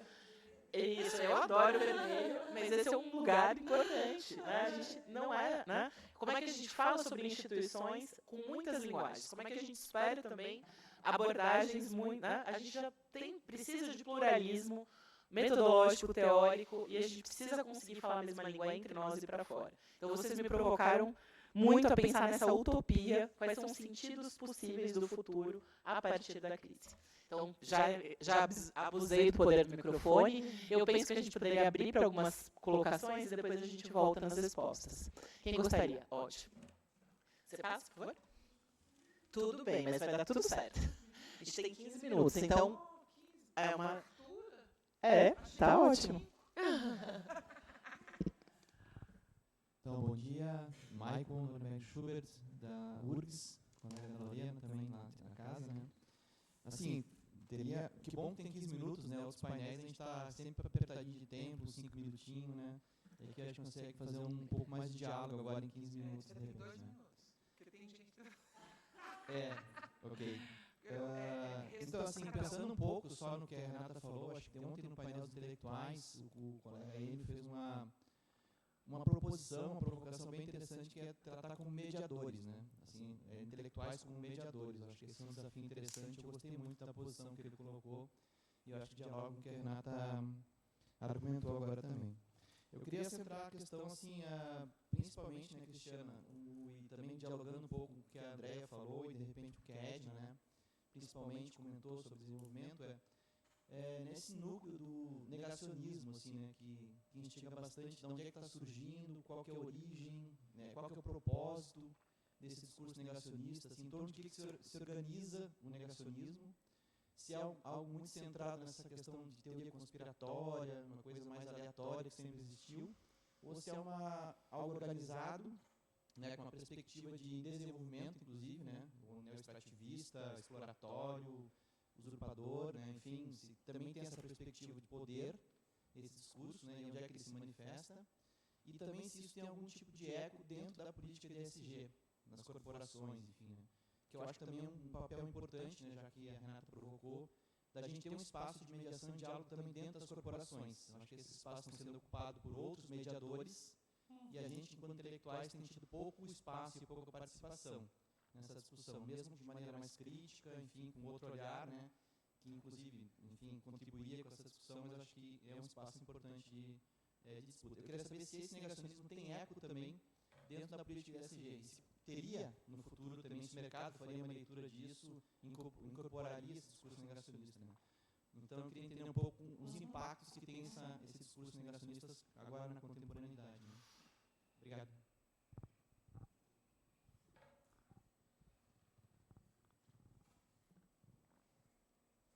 Oi, tudo bem? Meu nome é Vitória, eu também trabalho no IPEA, mas sou de Porto Alegre, moro em Porto Alegre, né? Na verdade, eu nem ia falar sobre isso, mas daí, enfim, toda essa fala e a foto acaba provocando muita coisa na gente. Eu também, assim, vivi essa situação de refúgio climático, de sair de casa, que é uma coisa que eu nunca pensei que eu ia passar na minha vida, assim, é uma loucura, né? Mas, assim, eu acho que é muito, assim, quando as pessoas usam essa gramática de tragédia e catástrofe, é uma coisa muito estranha, assim, porque, na verdade, o que aconteceu é uma situação completamente evitável, né? E as pessoas ficam muito nessa lógica de falando o povo pelo povo, né? As pessoas elas tiveram que se mobilizar muito, assim, para se ajudar, se resgatando de botes, situações assim, né? Mas acaba que tudo isso, assim, teve muito uma situação do próprio governo, assim, de não fazer manutenção, do desmatamento. Então, olhando essa foto, assim, até para quem está olhando, é interessante que tem toda uma discussão do mercado imobiliário lá de como a gente classifica o Lago Guaíba, né? Se é lago ou rio. Porque lago, ele acaba permitindo, assim, uma construção no entorno da cidade, né? E o rio não, ele se move. Então, acaba que, talvez muito por pressão política, acabou sendo classificado como lago e daí permitiu essas construções na borda, né? Então, como um político, ele atravessa muito, assim, essa situação que a gente está vivendo. Mas, enfim, nem era isso que eu queria falar. Eu queria falar um pouco sobre transição energética, né? que eu acho que aqui no Brasil se fala muito que a gente tem uma matriz energética muito limpa, assim. E eu queria ouvir o que vocês acham disso, né? E essa questão do uso da energia renovável eu acho muito interessante, assim, essas fotos que vocês apresentaram da Fazenda Solar de Minas Gerais, porque eu estava lendo sobre isso, sobre energia renovável, e acaba que a contribuição dela, perto da energia que a gente usa de fóssil, a gente entende às vezes que é uma lógica de substituição, mas na prática não acontece assim. Na verdade, a gente acaba só utilizando mais energia, assim, ela não tem essa função de substituição. E, enfim, daí, com todos esses empreendimentos, acaba virando um nicho de mercado, né? Que acaba criando toda essa situação que a gente viu. Tem uma analogia que fala que é como se fosse um cubo de gelo dentro de um copo de uísque. Acaba só, assim, não substitui nada, né? Mas, enfim, e aqui no Brasil tem muito essa situação das queimadas, que, se eu não me engano, por dados, é uma contribuição muito importante para a emissão de CO2, enfim, e outros gases, né? E também eu trabalho no IPEA, e uma das coisas que a gente está estudando agora é como acontece desmatamento em áreas de uso sustentável, que a princípio elas deveriam ter uma certa proteção. Então, como tem também esse atravessamento da falta de fiscalização e a falta de investimento, por exemplo, a gente vê todo o desmonte do IBAMA nas administrações passadas. Então, eu acho que isso é uma coisa muito importante de se falar, assim, esse avanço, principalmente do centro-oeste para o sul, ali do Amazonas, é uma região que é super conflituosa, assim, até em termos de segurança pública, assim, de violência contra populações indígenas, povos tradicionais. Então, essas novas fronteiras, que, né, antes era esse uso de terras devolutas, que era aquela ideia de que terra desocupada, mas que a gente sabe que não é, né? Mas, enfim. E a última coisa que eu queria falar também é que eu achei engraçado que falaram que eu sou da ciência política, eu sou do direito, tá? Mas eu sou legal. E eu tenho um pezinho também nas ciências sociais, né? Mas eu acho que eu estou fazendo também uma pós em especialização em direito ambiental e é muito engraçado, assim, eu vi, porque as pessoas elas sempre se movem muito por essas soluções via mercado, assim, sabe? Então, quando fala nesse RED++, em mercado de carbono, também é uma coisa que eu tenho muitos amigos das biológicas, porque eu tô aqui, enfim, e eu já estou acabando, prometo. E eles falam que essa questão de essas soluções via mercado de carbono, elas não funcionam muito bem, porque o certo seria tu pegar e injetar CO2 na Terra. Até já existe tecnologia para isso, assim. Eu não sou muito especialista na área, mas eu acho porque é interessante pensar, porque no fundo a gente está tirando coisas do fundo da Terra e botando para fora. Então é um ciclo que não se compensa. Tu plantar um monte de árvore não adianta, assim, sabe? Ela não retira todo o CO2 que a gente está emitindo com essa. Então é meio desesperador, né? E a última coisa também é que hoje em dia tem se fala muito no direito como uma solução essa questão dos serviços ambientais, que é uma prática de ESG, assim, que a gente, na verdade, remunera empresários e outras, pessoas desse meio para preservarem serviços ambientais, assim, sabe? Então, é como se estivesse pagando para a pessoa não tá provendo um serviço ambiental que, na verdade, é preservar a biodiversidade, assim, os ciclos desses. Então, enfim, tudo vira um nicho de mercado, né? É uma situação muito complicada. Mas é isso, gente. Espero que tenha sido claro. Muito obrigada.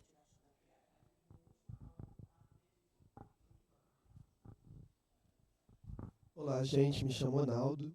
Eu fiquei muito instigado pelas duas últimas falas, né, da Edna e da Lorena, pensando nesse objeto, assim, e uma coisa que me incomoda muito nas grandes narrativas sobre mudanças climáticas é esse entendimento que é uma questão meteorológica, né, que os principais discursos que a gente vê na mídia, assim, eu não sei como é que é dentro do campo de pesquisa, que eu não pesquiso essa área, mas caracterizando mudanças climáticas como eventos climáticos extremos, né, que são eles os principais fenômenos, mas como é que a gente pode disputar isso e explicar, né, que mudança climática não é só sobre evento climático extremo, é sobre fome, é sobre faltar comida no mercado, é sobre novas doenças circulando, é sobre refugiados climáticos, é sobre apagão, né, porque senão a gente fica num discurso que parece que é só vai ficar quente, frio, vai chover. E não, são danos reais, concretos, em vários aspectos da vida. Né?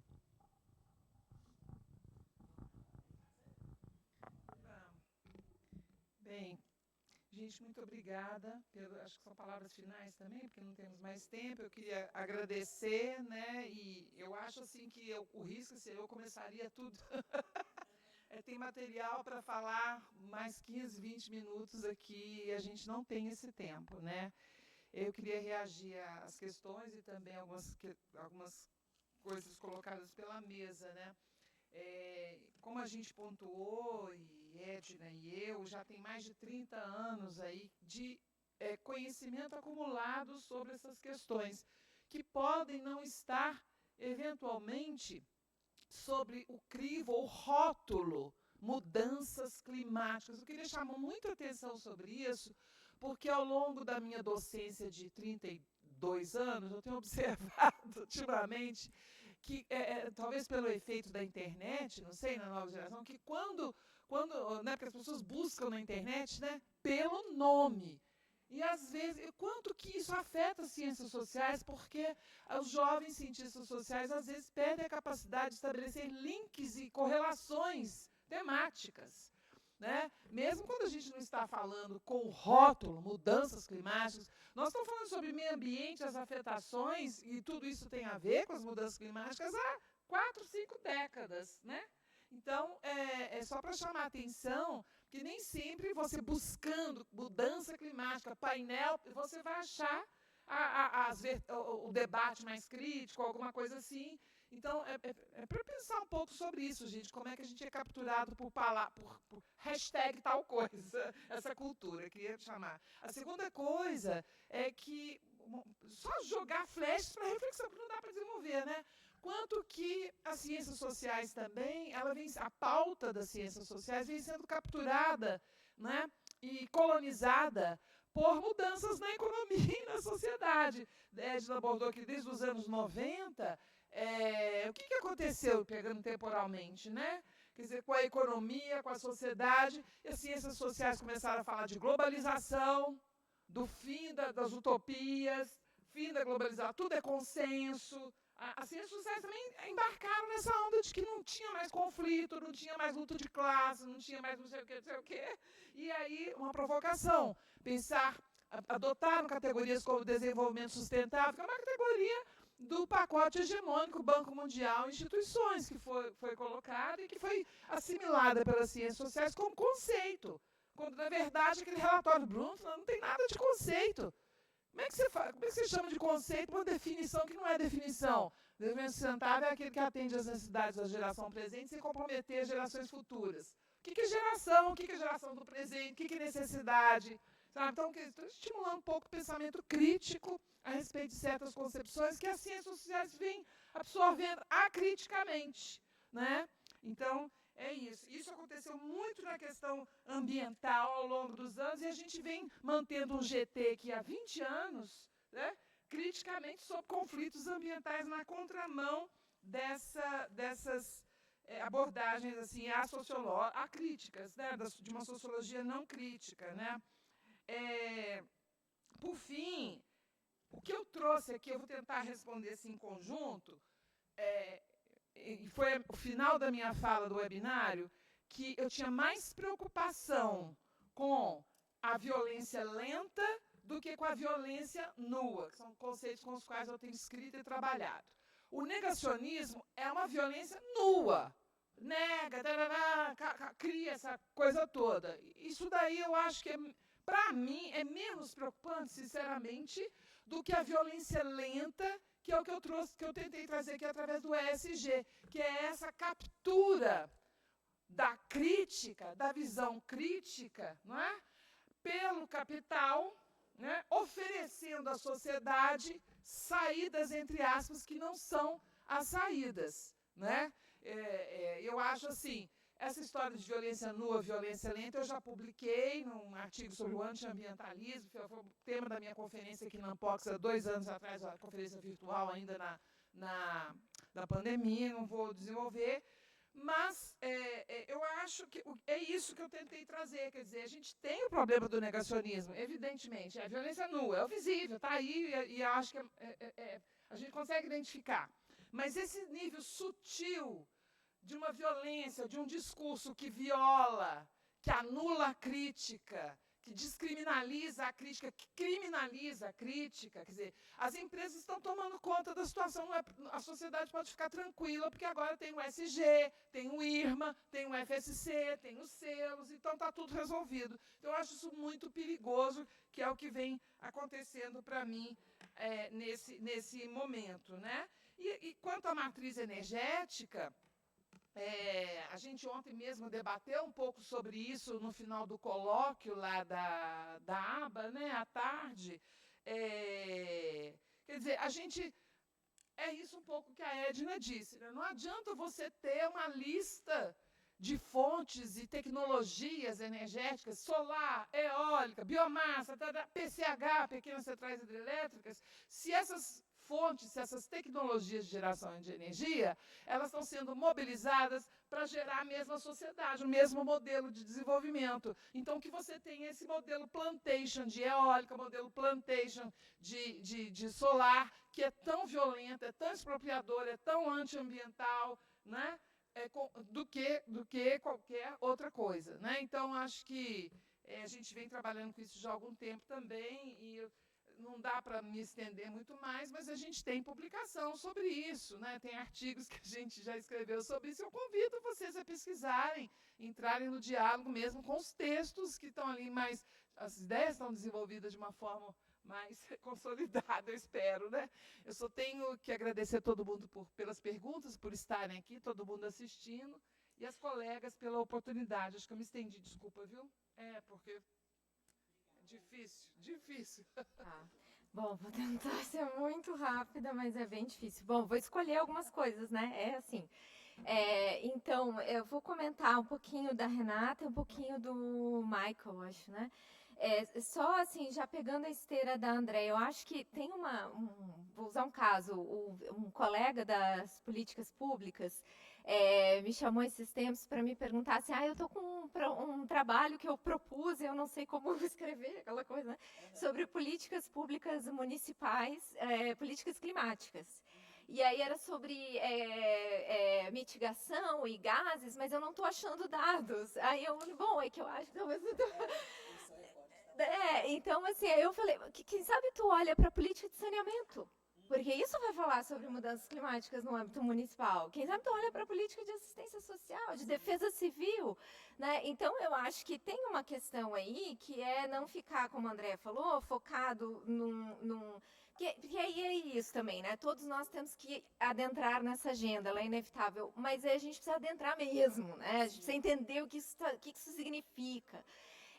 E aí, eu acho que, então, né, tem essa dimensão que tu coloca, né, do tempo e do espaço, tem uma questão da multiscalaridade, né, como, mais uma vez, a Marcela trabalha muito, a dimensão do território, então, assim como, né, para também fazer uma fala não muito pessimista, assim como o mercado se apropria, né, o mercado vai capturando termos, capturando espaço e convertendo algumas discussões em outras formas de capital, assim, ambientalistas, territórios, né, povos tradicionais também podem construir essa pressão, né, em torno das políticas públicas, em torno dos conceitos, e fazer aí, às vezes, até verdadeiras reviravoltas, né? Eu acho que e isso está acontecendo agora lá no Pará, com a questão do mercado de carbono, né? Enfim, não só no Pará, na Amazônia, enfim, a discussão da Rede Mais e tal. E só para fechar, o Michael, assim, eu acho que tem uma questão, eu vou responder da seguinte maneira, que não dá para aprofundar muito, mas a gente precisa estudar, eu sei que tem gente que faz isso, né? Mas falar especificamente da questão das mudanças climáticas, a heterogeneidade das elites e como que essa questão, porque isso, graças a Deus, né, não é uma questão consensual entre eles. E é por isso que a gente ainda tem negacionismo, que eu também acho que enquanto for negacionismo, tá ótimo, porque existem já, né, algumas tendências em países europeus de negacionistas que se converteram em defensores do ambiente, mas num sentido, numa articulação muito complicada, que é de dizer assim, ó, é tudo tão limítrofe que a gente precisa fechar, Congresso fechar, porque agora o Estado precisa definir totalmente tudo e cuidar de tudo, né? Então, isso tem uma coisa muito perversa aí, né? Agora, existe só fechando mesmo, assim, só para ter uma ideia, né? Então, a gente tem todo um debate, por exemplo, sobre geoengenharia, né? Onde o negacionismo é isso, assim, mais um exemplo. Estou numa comissão de tese na Bélgica que estuda o problema das mudanças climáticas no Ártico, o conflito entre indígenas, a política europeia é Rússia e China, que se reivindica como parte, porque com o derretimento do gelo é possível explorar petróleo e minério na região. Então, assim, é para ver como, quando a gente fala assim, somos todos atingidos, não, gente, sabe? Esse problema não é um problema identificado para todo mundo, né? Então, tem muita disputa aí dentro do meio corporativo, dentro do capital, sobre essas coisas. Acho que a gente precisa estudar mais, né? Obrigada, Edna. Desculpa, estou acostumada com tantos microfones à disposição, uma fartura de microfone aqui. Eu acho que eu vou falar um pouco uma coisa que eu queria falar e não tive tempo, que é para completar um pouco essa ideia da temporalidade, não é? E ao mesmo tempo eu acho que eu dialogo um pouco com a questão que você levantou, não é? Que eu acho o seguinte, essa questão da temporalidade, deixa eu ver como é que eu vou falar, porque a questão do tempo, né? Do tempo e das temporalidades, elas são múltiplas. Então, tem uma temporalidade, claro, que eu falei rapidinho, muito simplificado, da questão do modelo de desenvolvimento, a intensividade, etc., não é? Do neoextrativismo, que é um avanço do neoextrativismo sobre os territórios, não é? Sobre territórios que são ocupados, sobre as terras, sobre os lugares das comunidades, lugares dos povos indígenas, povos tradicionais, como no caso também os povos que estão nas regiões frias, não é? E também um neoextrativismo até dos serviços ambientais, porque tem todo o imaginário e toda uma construção de serviços ambientais que estão sendo objeto também, evidentemente, de exploração de mercado, não é? Então, a captura pelo mercado. Aí eu queria falar da temporalidade, que o que está estabelecido, o que está, digamos assim, estabelecido, né? São diferentes formas de conflito. Quer dizer, há uma nova cartografia de conflito que se alastra em todo o território, está presente em todo o território, não é? Que são conflitos justamente pelo processo, pelo avanço do modelo neoextrativista, não é? Pela sua intensificação e pela pressão sobre os territórios de populações tradicionais, de comuns, de povos indígenas, de povos que vivem na Sibéria, em sistemas, em biomas completamente diferentes do mundo, eles estão sofrendo também esses processos. Então, também há uma apropriação, não só das terras, não é? E dos recursos, mas há uma apropriação também da cultura dessas populações. E hoje, agora, com o avanço, inclusive, das mudanças climáticas, um dos efeitos é uma outra forma de valorização, de geração de valor com relação aos serviços ambientais e à cultura e às culturas tradicionais, não é? E aí eu queria falar que há essa outra temporalidade das populações tradicionais, das comunidades rurais, ribeirinhas, pescadores, quebradeiras de coco, no caso da Amazônia, do Maranhão, Piauí, ou outros grupos, né, grupo de mulheres marisqueiras, por exemplo, que tem o território com identidades e com uma cultura de comuns, não é? Eles têm uma outra temporalidade. E talvez por aí, e eu acho que isso é toda uma discussão que já está muito presente, né?